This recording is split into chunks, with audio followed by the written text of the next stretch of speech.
भारत के सर्वोच्च न्यायालय की स्थापना कब हुई थी? भारत के सर्वोच्च न्यायालय की स्थापना कब हुई थी? बोलिए, ऑप्शन दे। 28 जनवरी 1949, 28 जनवरी 1950, 28 जनवरी 1951, 28 जनवरी 1952। 1950 में, 28 जनवरी 1950 में। भारत के सर्वोच्च न्यायालय के कार्यवाहक मुख्य न्यायाधीश की नियुक्ति कौन करता है? राष्ट्रपति करते हैं। कौन करते हैं? राष्ट्रपति। सर्वोच्च न्यायालय में मुख्य न्यायाधीश सहित कुल कितने न्यायाधीश हो सकते हैं? 34। 34। हाँ देता है, तो 34 दिया है, एनसीईआरटी का है। दूरसंचार विवाद निपटाने एवं अपील अधिकरण के निर्णयों को केवल सुप्रीम कोर्ट में ही चुनौती दी जा सकती है। ठीक है। उच्चतम न्यायालय के न्यायाधीशों का वेतन का निर्धारण किसके द्वारा होता है? संसद द्वारा। वही बताएंगे लोग कितना देना है कितना नहीं। सर्वोच्च न्यायालय के न्यायाधीशों की नियुक्ति किसके द्वारा की जाती है? राष्ट्रपति के द्वारा। किसके द्वारा? राष्ट्रपति के द्वारा। उच्चतम न्यायालय के न्यायाधीशों की संख्या में वृद्धि करने की शक्ति किससे प्राप्त है? संसद के पास। उच्चतम न्यायालय के न्यायाधीश किस प्रक्रिया के दौरान हटाए जा सकते हैं? राष्ट्रपति के द्वारा संसद की अनुशंसा पर। ठीक है। सामान्यतः उच्चतम न्यायालय सभी मामलों की सुनवाई नई दिल्ली में करता है, परंतु किसी के अनुमोदन से वह किसी अन्य स्थान पर भी सुनवाई कर सकता है। मतलब दिल्ली में होता है, लेकिन किसके अनुमोदन से दूसरी जगह भी कर सकता है? राष्ट्रपति के अनुमोदन से। ठीक है। सर्वोच्च न्यायालय के न्यायाधीशों को सेवानिवृत्ति की आयु कितनी है? 65 वर्ष।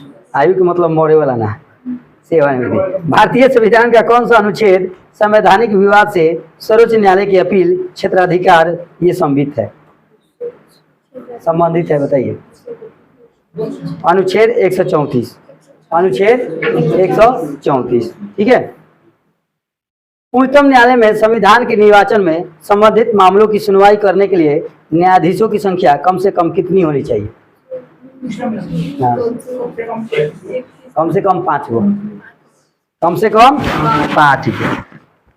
संविधान के भाग 5 में अनुच्छेद 124 से 147 तक सर्वोच्च न्यायालय में संबंधित प्रावधान दिए गए हैं। दिए गए हैं कि नहीं दिए? ट्रू या फॉल्स? सही है। डैश अनुच्छेद में सर्वोच्च न्यायालय की स्थापना एवं गठन संबंधी प्रावधान है। अनुच्छेद 124। ठीक है। डैश अनुच्छेद के अंतर्गत कार्यकारी मुख्य न्यायाधीश की नियुक्ति की जाती है 126 के अनुसार। अनुच्छेद 126 के अनुसार सेवानिवृत्त न्यायाधीशों को भी सर्वोच्च न्यायालय की बैठक में उपस्थित होने के लिए बुलाया जा सकता है। अनुच्छेद किससे? अनुच्छेद 128।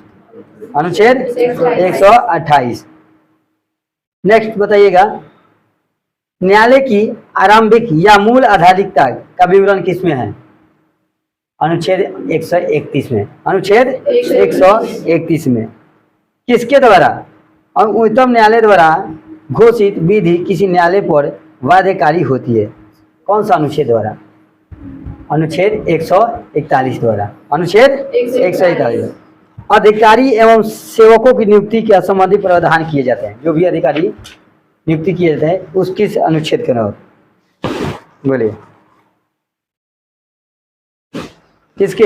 146। अनुच्छेद 146।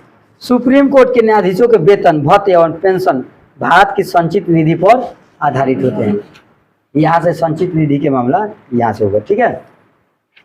नेक्स्ट, उच्चतम न्यायालय में संविधान के मूल ढांचे का सिद्धांत किस बात से प्रतिपादित किया गया था? मूल ढांचे का।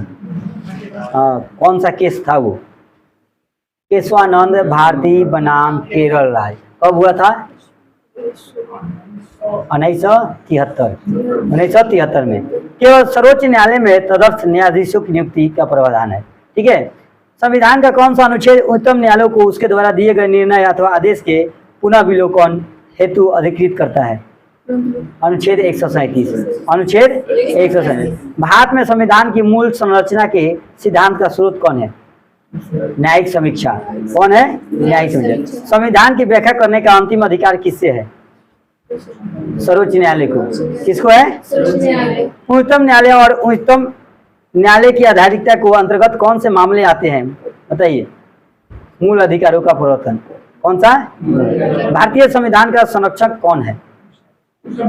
हाँ, कौन है सर्वोच्च न्यायालय? ठीक है। भारतीय संविधान का अनुच्छेद 129 में सर्वोच्च न्यायालय तथा अनुच्छेद 215 में तथा उच्च न्यायालयों की अवमानना से संबंधित शक्तियों को प्रावधान किया गया है। ठीक है, ये छोड़ दीजिए आप लोगों का। भारत में प्रथम दलित मुख्य न्यायाधीश कौन थे? कौन थे? न्यायमूर्ति के.जी. बालकृष्णन। न्यायमूर्ति के.जी. बालकृष्णन। संविधान की व्याख्या से संबंधित सभी विवाद सर्वोच्च न्यायालय के समक्ष किस आधारिकता के अंतर्गत आते हैं? प्रारंभिक क्षेत्राधिकार के अंतर्गत। प्रारंभिक क्षेत्राधिकार के अंतर्गत। कानूनी मामले पर उच्चतम न्यायालय में किसे परामर्श लेने का अधिकार है? राष्ट्रपति को। इसको राष्ट्रपति को। ठीक है। भारतीय संविधान के किस अनुच्छेद के अंतर्गत सर्वोच्च न्यायालय भारतीय नागरिकों को मौलिक अधिकार की सुरक्षा करता है? कौन सा अनुच्छेद? मौलिक अधिकार के 32 में सब पढ़ गया है कि ना मौलिक? संवैधानिक विषय की जूरी अपील किस अनुच्छेद में है? अनुच्छेद 132 में। किसमें है? चलिए नेक्स्ट। सर्वोच्च न्यायालय के न्यायाधीश नियुक्त होने के लिए किस व्यक्ति को कम से कम कितने वर्ष तक उच्च न्यायालय में वकालत करनी चाहिए? 10 साल तक। ठीक है। नेक्स्ट। भारत के न्यायालयों में से किसे अभिलेख न्यायालय माना जाता है? उच्च न्यायालय एवं उच्चतम न्यायालय को। लोकहितवाद PIL की संकल्पना का उद्गम किस देश में हुआ था? PIL का संकल्पना का उदय किस देश में हुआ था? अमेरिका में। कहाँ पे हुआ था? अमेरिका में। चलिए, ये आपका न्यायालय से संबंधित कुछ क्वेश्चन था मेन। इसके करने के बाद में फिर हम लूसेंट के ऑब्जेक्टिव मार सकते हैं, तो न्यायालय वाला कुछ पकड़ में आए। ठीक है। भारतीय संविधान के में राज्यपाल को मनोनीत किए जाने की पद्धति में किस देश का अनुसरण किया जाता है? भारतीय संविधान में राज्यपाल की मनोनीत किए जाने की पद्धति में किस देश का अनुसरण किया जाता है? कनाडा का। राज्यपाल के कहाँ से लिए गए? कनाडा से। राज्य का कार्यकारी एवं संवैधानिक प्रमुख कौन होता है? राज्य का राज्यपाल। किस राज्य में राज्यपाल की नियुक्ति संविधान के किस अनुच्छेद के अंतर्गत की जाती है? अनुच्छेद 155 के अंतर्गत। अनुच्छेद 155 में। विधान परिषद में राज्यपाल द्वारा कितने सदस्यों को मनोनीत किया जा सकता है? कुल सदस्यों का 1/6। ठीक है, कुल सदस्यों का 1/6। झारखंड, छत्तीसगढ़, मध्य प्रदेश तथा उड़ीसा में एक जनजातीय कल्याण मंत्री की नियुक्ति कौन करता है? राज्यपाल। कौन करता है? राज्यपाल। राज्य विधानसभा के सत्रवासन का आदेश किसके द्वारा दिया जाता है? राज्यपाल द्वारा। राज्यपाल किससे सलाह पर जिला न्यायाधीशों की नियुक्ति, हस्तांतरण और प्रोन्नति कर सकता है? उच्च न्यायालय के। राज्यपाल के वेतन और भत्ते किस निधि से दिए जाते हैं? राज्य की संचित निधि से। राज्यपाल किस अनुच्छेद के अंतर्गत राष्ट्रपति के विचार के लिए किसी विधेयक को आरक्षित रख सकता है? अनुच्छेद 201। हाँ, 201। राज्यपाल के कहाँ है? राज्य के बारे में ऊपर जाइएगा। वर्तमान में राज्यपाल का मासिक वेतन कितना है? 3.5 लाख। 3.5 लाख। राज्यपाल किसके प्रति उत्तरदायी होते हैं? राष्ट्रपति के। 17वें संविधान संशोधन 1956 के अनुसार एक व्यक्ति को 2 या 2 से अधिक राज्यों का राज्यपाल नियुक्त किया जा सकता है। ये राज्यपाल पुनः नियुक्ति के योग भी होता है। ठीक है। सरोजिनी नायडू ने राज्यपाल को डैश की संज्ञा दी थी? कुछ क्या बोली थी? कुछ कथन बोली थी सोने के पिंजरे में निवास करने वाला चिड़िया है राज्यपाल। आराम से चुप, जैसे राष्ट्रपति चुपचाप बैठे रहते हैं उसी तरह से राज्यपाल भी बैठे रहते हैं। रमशीस महल बना होगा, इसलिए इन्होंने सरोजिनी नायडू ने बोल दिया। राज्यपाल द्वारा दी गई जाने वाली नियुक्तियां बताइएगा। राज्य लोक सेवा के अध्यक्ष एवं सदस्यों की नियुक्ति, ठीक है, ये होता है। उसके बाद विश्वविद्यालय के उप कुलपतियों की नियुक्ति, देखिए उप कुलपति की नियुक्ति यही करेंगे राज्यपाल। इसका ज्यादा फर्क पहुंच होगा, जल्दी से न कुलपति बन जाएंगे। ठीक है। राज्य वित्त आयोग का गठन, ठीक है, ये सब चीज राज्यपाल द्वारा की जाने वाली, हाँ, महाधिवक्ता बना देंगे। वो नियुक्ति महाधिवक्ता नियुक्त कर सकते हैं, मुख्यमंत्री ना। देखिए अब कहाँ मतलब क्या? बोलाते हैं। पहले हाँ धीरे धीरे ना छोड़ दे तो हमने कभी तो प्रधानमंत्री हो, कब से राज्यपाल तू बन गई? ना हम तो राज्यपाल के पढ़ा रहे हैं। प्रधानमंत्री बोला जाएगा ना एकरा बनही के मन बा राज्यपाल प्रधानमंत्री। नाम राज्यपाल अगला चुनाव आवता मुखिया के कि सरपंच वाला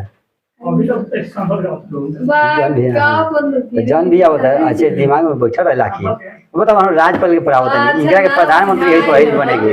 आ तो अब मैं सब तो सीट अच्छी के लिए हैं, कुछ तो सीट में एकनियो खातिर छोड़ो, एक बार में एक एक सीट को कोई खड़ा नहीं। तो हम तो पढ़ाई रहे थे, हम पढ़ा नहीं रहे थे जी सर जी अरे तो अखिलेश भैया तू सलाह में रहिए ना, का सलाहकार में हैं, तू कम बोल, सलाहकार कम बोलेला, तू खाली लिख के दे दियो, आगे वाला नेता बोली, ठीक बा। चलिए आगे देख सुनिए, राज्यपाल से संबंधित प्रमुख अनुच्छेद। अनुच्छेद 153 राज्यपाल के राज्यों के राज्यपाल के बारे में रहेगा, ठीक है। चलिए 161 में क्या रहेगा? ये राज्यपाल क्षमादान तथा कुछ मामलों में दंडादेश के निलंबन, परिहार, लघुकरण की राज्यपाल भी कर सकते हैं उच्च न्यायालय में, फांसी के ना क्षमादान, ठीक है।